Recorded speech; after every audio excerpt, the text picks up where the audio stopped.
नमस्कार, मैं रवीश कुमार। यह कोई साधारण वीडियो नहीं है। इस वीडियो को जो भी देखेगा वो कलर स्क्रीन से निकलकर ब्लैक एंड व्हाइट के जमाने में पहुंच जाएगा।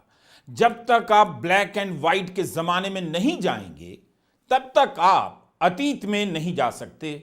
हम सभी को ब्लैक एंड व्हाइट के जमाने में चलना है और वहां से उससे भी पीछे चलते जाना है। चलते चलते हजारों लाखों साल पहले के हिम युग में पहुंच जाना है, आइस एज में, जहां बर्फ की चादरें ही चादरें दिखाई देंगी। आज जिस जमीन पर बनी मस्जिद के नीचे मंदिर होने का झगड़ा है, हम मंदिर के नीचे क्या था इसका भी जवाब खोजेंगे। सोना भी मिल सकता है, लोहा भी मिल सकता है, तेल भी निकल सकता है, कोई नदी भी मिल सकती है। मैं इस वीडियो के जरिए समस्त भारतीयों के लिए एक ऐसा मिशन लॉन्च कर रहा हूं जिसके लिए सभी भारतीय मुझे कोसने वाले हैं, लेकिन इससे फायदा भारत को बहुत होगा। भारत में जहां भी जमीन है उसके नीचे क्या है इसका फाइनल जवाब हमेशा हमेशा के लिए मिल जाएगा।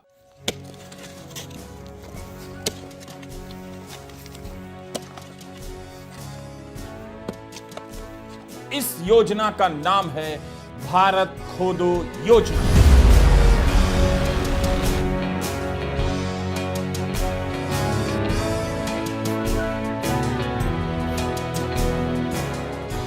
खोदने की कोई गाइडलाइन जारी नहीं की जाएगी। आप अपनी या किसी की भी जमीन खोद सकते हैं। जमीन खाली हो जरूरी नहीं। आपके पास अगर फ्लैट है तो फ्लैट खोद डालिए, अपार्टमेंट है तो अपार्टमेंट का बेसमेंट खोद डालिए। आपके फ्लैट के नीचे क्या है इसका जवाब खोद कर मिलने वाला है। लिफ्ट का इस्तेमाल मत कीजिए। भारत का बच्चा बच्चा भारत की हर जमीन को 1 साल के भीतर खोद डालेगा और बाकायदा प्रमाणित किया जाएगा कि पता चल गया है कि इस जमीन के नीचे क्या है। हमें परिणाम की चिंता नहीं करनी है, बस खोदते जाना है। दे कुदाल दे कुदाल दे कुदाल, सुबह शाम खोदना है और खोदने के बाद कुछ नहीं मिले तो निराश नहीं होना है। उस गड्ढे को वापस भर देना है। किसी दूसरे के कान में कह देना है कि जो हमने खोदा था उसके नीचे क्या है, अब तुम भी खोदो, कुछ ना कुछ मिलेगा। एक ही गड्ढे को बार बार खोदा जा सकता है। किसकी किस्मत से क्या निकल जाए कौन जानता है। क्या पीडब्ल्यूडी के सड़क बनाने के बाद सिंचाई विभाग उसी सड़क को नहीं खोदता है तो खुदी हुई जमीन भरने के बाद भी खोदी जा सकती है। इसी योजना का नाम है भारत खोदो योजना। हम पहले ही बता देना चाहते हैं, भारत खोदो योजना का नेहरू की किताब भारत एक खोज से कोई रिलेशन नहीं है। केवल जमीन ही नहीं, इमारत है तो इमारत के नीचे क्या है इसका जवाब मिल जाना चाहिए। पेड़ है तो पेड़ के नीचे क्या है, नदी है तो नदी के नीचे क्या है, पहाड़ है तो उसके नीचे क्या है। हम सब खोद कर नीचे चले जाएंगे और पता लगा लेंगे कि जमीन के नीचे क्या है। भारत खोदो योजना की कल्पना भारत के प्रधानमंत्री श्री नरेंद्र मोदी ने भी नहीं की होगी, लेकिन इसकी प्रेरणा उन्हीं की राजनीति की धारा से मुझे मिल गई। आप कह सकते हैं, चाहे तो संभल की मस्जिद और अजमेर शरीफ की दरगाह के नीचे खुदाई करने की राजनीति ने मुझे प्रेरित किया। भारत खोदो योजना की कल्पना मेरे भीतर साकार हुई। प्रधानमंत्री मोदी चाहें तो मैं इसका कॉपीराइट उन्हें दे सकता हूं। वे इसी योजना को प्रधानमंत्री भारत खोदो योजना के नाम से लॉन्च कर सकते हैं। भारत खोदो योजना के तहत आप जहां भी हैं उसके नीचे क्या है यह पता लगाने के लिए खुदाई कर सकते हैं। इसके लिए आपको सर्वे के लिए कोर्ट जाने की जरूरत नहीं होगी। भारत खोदो योजना के तहत हर नागरिक के पास कुछ जरूरी उपकरण होने चाहिए। यह सूचना हाउसिंग सोसाइटी के अंकल और आंटियों के लिए है जो खुदाई के समर्थन में लगे तो हैं मगर खुदाई कैसे की जाती है नहीं जानते हैं। तो उन सभी को अमेज़न की वेबसाइट पर जाना चाहिए। किस्म किस्म के फावड़े हैं जिन्हें आप कुदाल और बेलचा कहते हैं। आपने अंग्रेजी में मुहावरा सुना होगा, कॉल अ स्पेड, स्पेड मतलब कुदाल। Do you get my point? इनमें से कोई 650 रुपए का, कोई 1250 का, कोई 1500 रुपए का कुदाल है। अमेज़न पर सब मिल जाएगा। कुदाल का एक ब्रांड है किसान क्रांति कुदाल, 5 खरीदने पर 1 फ्री दे रहा है, जिसे आप उस व्यक्ति को दान कर सकते हैं जो कुदाल ना होने के कारण खोद नहीं रहा होगा। मतलब कोई आदमी ऐसा ना दिखे जो खोद ना रहा हो, सबको खोदना पड़ेगा। खोद कर निकाली गई मिट्टी को उठाने के लिए तसला बहुत महंगा नहीं। इंडिया मार्ट की साइट पर 16 इंच के लोहे का तसला मात्र 95 रुपए का मिल रहा है। तो आज ही ऑर्डर करें तसला और कुदाल, शामिल हो जाएं भारत खोदो योजना में। नमस्कार, मेरा नाम है संजीव प्रताप और आप देख रहे हैं अपना पसंदीदा यूट्यूब चैनल NIT न्यूज़ 247। आज फिर हाजिर हूँ एक और महत्वपूर्ण वीडियो के साथ। जैसा कि आप देख रहे हैं, इस वीडियो की ये शुरुआत है जिसमें देश के वरिष्ठ पत्रकार बहुत ही गंभीर विषय पर जानकारी दे रहे हैं। ये वीडियो की शुरुआत है, बस आपसे एक छोटा सा निवेदन है, इस वीडियो को छोड़कर न जाएं, स्किप कर न देखें और इस वीडियो को अपने चित परिचितों और दोस्तों के पास ज़्यादा से ज़्यादा शेयर करें और लाइक करना न भूलें। भारत खोदो योजना में किसी मशीन का इस्तेमाल नहीं होगा, हाथ से काम होगा, तभी इसे मनरेगा से जोड़ा जा सकेगा। जैसे ही भारत खोदो योजना शुरू होगी, सभी को काम मिलने लगेगा और हम खुदाई का ऐसा राष्ट्रीय अभियान शुरू कर पाएंगे कि 1 साल के बाद हम इसी सरजमीन के हर जर्रे जर्रे के नीचे क्या है पता कर लेंगे। भारत खोदो योजना का मंत्र हमने लिया है कैफी आजमी के शेर से। 1969 में अहमदाबाद के दंगों के बाद कैफी साहब ने लिखा था, बेलचे लाओ खोलो जमीन की तहें, मैं कहां दफन हूं कुछ पता तो चले। तो कुदाल और तसला हो गया, योजना का मंत्र भी हो गया। अब एक ही काम बच गया है, भारत खोदो योजना के लोगों का। तो यह काम हम भारत सरकार पर छोड़ देते हैं। आप जहां भी हैं उसके नीचे क्या है पता करने के लिए खोदना चालू कर दीजिए, कुछ ना कुछ निकलेगा। यह यकीन हर नागरिक में होना चाहिए, उसका खोदना व्यर्थ नहीं जाएगा। कितना मजा आएगा जब सारे लोग खोदने में लग जाएंगे, कितना कुछ मिलने लग जाएगा। गोदी मीडिया पर ब्रेकिंग न्यूज चलने लग जाएगा, यहां यह मिल गया, वहां यह मिल रहा है। नीचे से मिलने की खबरों से भारत भर जाएगा। जो भी नीचे दबा होगा ऊपर आ जाएगा। मस्जिद के नीचे क्या है, सवाल सिर्फ इतना ही नहीं है, जो भी जमीन है उसके नीचे क्या है, सवाल उसका भी है। क्या पता कोई मस्जिद भी जमीन के नीचे धंस गई हो और उस मस्जिद के नीचे भी कुछ और धंसा हो। तो हम सभी को खोदते रहना है। अगर कोई निराश है तो मैं उसका हौसला बढ़ाना चाहता हूं, इन तस्वीरों को दिखाना चाहता हूं। रूस ने इस जगह पर 19 साल गड्ढे खोदे, अब यहां कोई नहीं जाता। लेकिन तब रूस और अमेरिका के बीच होड़ मची कि कौन कितना गहरा गड्ढा खोद सकता है। रूस की योजना का नाम था डीप ड्रिलिंग रेस और अमेरिका की योजना का नाम था प्रोजेक्ट मोहोल। रूस ने अपनी ही जमीन पर 1970 से खोदना शुरू किया, 1989 तक खोदता चला गया। 40,000 फीट का गड्ढा खोद डाला। इस गड्ढे का डायमीटर 9 इंच था। रूस ने तो माउंट एवरेस्ट और फूजी दोनों की ऊंचाई के बराबर का गड्ढा खोद दिया। तो हम भारतीय उस वक्त क्या कर रहे थे? अमेरिका ने 8 साल खोदा, रूस ने 19 साल। क्या हम बाकी बचे 2047 तक नहीं खोद सकते? मेरे सामने यही सवाल था। 1947 से हम आज़ाद हैं, हम अपनी ज़मीन के मालिक हो चुके हैं, फिर भी हमने अभी तक खोदा नहीं।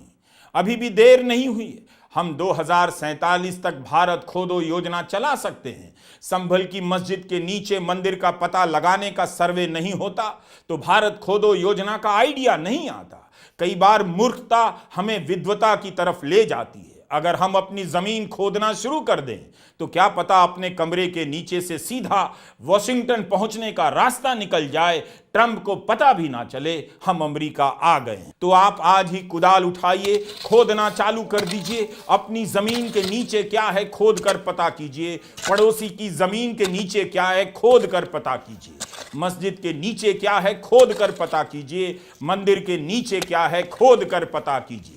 जहां कुछ भी नहीं उसके नीचे क्या है खोद कर पता कीजिए।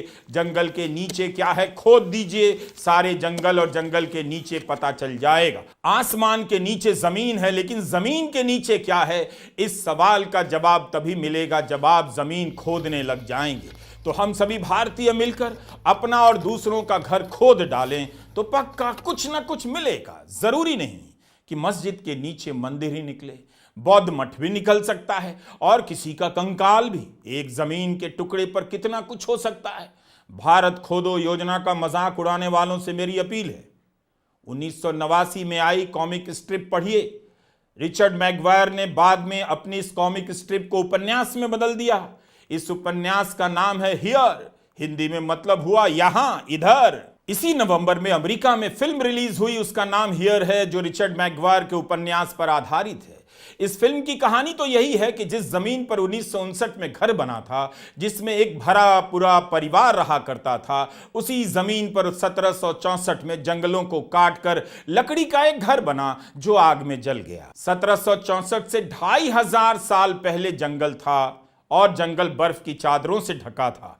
उसके 7000 साल पीछे हरे भरे जंगल थे, लेकिन 8000 ईसा पूर्व वहां की जमीन कुछ दलदली सी थी, कुछ घास फूस उगे थे। इस तरह से उसी जमीन के टुकड़े ने दलदल से जंगल, जंगल से लकड़ी का घर और लकड़ी के घर से सीमेंट का घर बनते देखा। रॉबर्ट जेमेकिस की यह फिल्म है। फिल्म बनाने वालों ने काश, संभल से लेकर ज्ञानवापी और अजमेर शरीफ दरगाह के सर्वे को शामिल कर लिया होता तो उनकी फिल्म संभल बरेली अजमेर में सुपर हिट हो जाती। खोदने की मांग करने वालों को पता होना चाहिए, गूगल मैप्स ने उन्हें पहले ही समझ लिया था। हियर फिल्म के बाद गूगल मैप्स ने एक नया नक्शा बनाया है। यह नक्शा अमेरिका के कुछ इलाकों के लिए काम करता है, लेकिन इससे ट्रंप को फोन कर भारत में भी चालू करवाया जा सकता है। जैसे ही आप गूगल के सर्च बार में किसी जगह का पता डालते हैं, गूगल मैप्स आपको उस जगह के 500 साल पुराने इतिहास से लेकर 50 साल पहले तक के इतिहास के बारे में बता देता है। जैसे हमने सर्च में व्हाइट हाउस डाला, जहां अमेरिका के राष्ट्रपति रहते हैं, ट्रंप रहने वाले हैं। व्हाइट हाउस के मोहल्ले के बारे में बताया गया है। 500 साल पहले यहां पर नाकाचतांक लोग रहते थे, उनके जंगलों में हरियाली थी, जनजीवन फल फूल रहा था। आज से 400 साल पहले इस जगह पर इंग्लैंड से कैप्टन जॉन स्मिथ पहुंचे और इस जगह का भूगोल और इतिहास बदल दिया। यहां के मूल निवासियों को खत्म कर दिया गया। 300 साल पहले इस जगह पर अंग्रेजों ने बड़ी बड़ी बस्तियां बना ली, फार्म खड़े कर दिए। आज से 50 साल पहले इसी जगह पर वॉशिंगटन मेट्रो का पहला हिस्सा बनकर तैयार हो गया। सोचिए, व्हाइट हाउस के नीचे अगर खुदाई की जाए, संभल की मस्जिद के नीचे खोदने वालों को व्हाइट हाउस ले जाया जाए तो वो कितना कुछ खोद कर निकाल देंगे। इसलिए जमीन के नीचे क्या है, यह सवाल बहुत बड़ा है, लेकिन हिंदूवादी संगठन बहुत लिमिटेड सवाल पूछ रहे हैं कि मस्जिद के नीचे क्या है। हम चाहते हैं कि वे हर जमीन के नीचे क्या है इसका पता लगवाएं। कुछ बना नहीं सकते तो क्या हुआ, खोद सकते हैं। भारत में भी 1957 में एक फिल्म आई, नया दौर। फिल्म के सीन में कुदाल और धुरमुस का प्रचुर इस्तेमाल है। दिलीप साहब के नेतृत्व में उनके साथ पूरा गांव खोदने आ जाता है और एक सड़क बना देता है। गाना था, साथ ही हाथ बढ़ाना, एक अकेला टायर्ड हो जाएगा, यूनाइटेड होकर हाथ बढ़ाना। तो भारतीय परंपरा में खोदना कोई वर्जित काम नहीं, खोदना राष्ट्र निर्माण का काम है। कभी राष्ट्र निर्माण का मतलब था जमीन खोदकर तालाब बनाना, आईआईटी बनाना, सड़कें बनाना। आज राष्ट्र निर्माण का मतलब उल्टा हो चुका है। जो इमारत बन चुकी है उसे खोद कर पता करना उसके नीचे क्या बना था। मतलब आज आप जिस किसी भी जमीन के टुकड़े पर हैं, उस जगह पर कभी जंगल होगा, कभी नदी बहती होगी। समय के साथ साथ उस जमीन पर कई परतें जमती गईं, क्या क्या दब गया कौन जानता। इसलिए कुछ तो निकलेगा अगर हम भारत खोदो योजना को हाथों हाथ अपना लें। थोड़े दिनों के बाद चारों तरफ की जमीन नीचे तक खुद ही मिलेगी। इस धरती पर इंसान 60 लाख साल पहले आया। कितने जानवर आए, कितने जीव जंतु आए और मिट गए, उनके नामो निशान वो सब कहाँ गए पता नहीं। उनके अवशेष जमीन के कितने नीचे धंसे हैं, इसकी खोज जारी रहती है। इसलिए मेरा कहना है, हमें खोदना चाहिए। खोदने से कुछ ना कुछ मिलेगा। मंदिर मिल जाए ठीक है, लेकिन बोनस में चांदी मिल जाए, डायनासोर के दांत मिल जाए, अंडा मिल जाए, क्या बुरा है। क्या पता तेल का कुआं मिल जाए। अगर आपके भीतर खोदने को लेकर इतना जोश है तो भारत खोदो योजना से जुड़िए। भारत खोदो योजना को कानूनी रूप दिया जाना चाहिए। जो भी व्यक्ति खोदता हुआ नहीं पाया गया उसे जेल में डाल दिया जाएगा, बल्कि जेल के भीतर भी खोदने के लिए अलग सेल बनाया जाएगा जहां कैदी दिन रात खोदते रहेंगे ताकि जमीन के नीचे क्या है हम सबको पता चलता रहे। बस ध्यान देना होगा जेल में कैदी सुरंग बना न दें और भाग न जाएं, जैसा कि शोले फिल्म में घटित हो चुका है। आज सुप्रीम कोर्ट ने संभल की शाही मस्जिद के सर्वे की रिपोर्ट को सील बंद रहने का आदेश दिया। 8 जनवरी तक निचली अदालत इस सर्वे रिपोर्ट को नहीं खोल सकती। इलाहाबाद हाई कोर्ट को आदेश दिया गया कि मस्जिद पक्ष की याचिका आने पर 3 दिनों के भीतर सुनवाई कीजिए। सुप्रीम कोर्ट ने कहा हम सही गलत पर फैसला नहीं दे रहे, इसलिए हमारी योजना सुप्रीम कोर्ट के आदेश से बिल्कुल प्रभावित नहीं। बस भारत खोदो योजना प्रधानमंत्री मोदी ही लॉन्च करें तो अच्छा रहेगा। नेता प्रतिपक्ष राहुल गांधी को ना बुलाएं और अच्छा रहेगा। कई सारे संगठन जो सर्वे के नाम पर कोर्ट में टाइम खराब कर रहे हैं वो तुरंत खोदने में लग जाएंगे। भारत में ऐसा कोई सगा नहीं होगा जिसने कुछ ना कुछ खोदा नहीं होगा। नमस्कार, मैं रविश कुमार। इस वीडियो में बस इतना ही। जल्द मिलते हैं ऐसे ही एक और महत्वपूर्ण वीडियो के साथ। तो बने रहें अपने इस पसंदीदा YouTube चैनल के साथ। अभी तक आपने इस चैनल को सब्सक्राइब नहीं किया है तो सब्सक्राइब कर घंटी वाला बटन दबा दीजिए ताकि ऐसे ही महत्वपूर्ण वीडियो के नोटिफिकेशन आपको समय रहते मिल सकें, मिस ना हो। और आपको हमारे किसी वीडियो से कोई शिकायत है या अपना सुझाव देना चाहते हैं तो मैसेज कमेंट बॉक्स में लिखें। जय हिंद।